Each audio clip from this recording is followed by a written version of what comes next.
સતીઆઈ માતાજીના પાટોત્સવની ધામધૂમથી ઉજવણી કરાઈ હતી। સતીઆઈ માતાજીનો વાર્ષિક પાટોત્સવ ઉત્સાહભેર ઉજવાયો હતો। છેલ્લા 35 વર્ષથી આ પવિત્ર પાટોત્સવનો અવિરત પરંપરા અનુસાર આયોજિત થયો હતો। સમગ્ર કાર્યક્રમ ગામના સર્વજ્ઞ સાથે અને સહકારથી યોજાયો હતો।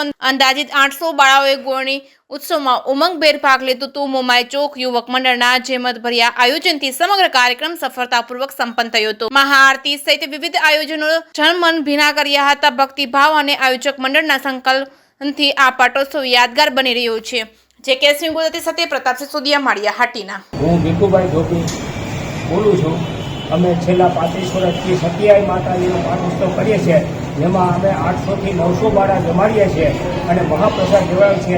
અમારા મમાઈ ચોક ગાંધી મંડળના બધા બાળકો અને જે આ ગામના આગેવાનો એના તરફથી આ જે સહકાર મળે છે, એમાં અમે આ ગોળીનો પ્રસાદ મહાપ્રસાદ લેવડાવીએ છીએ।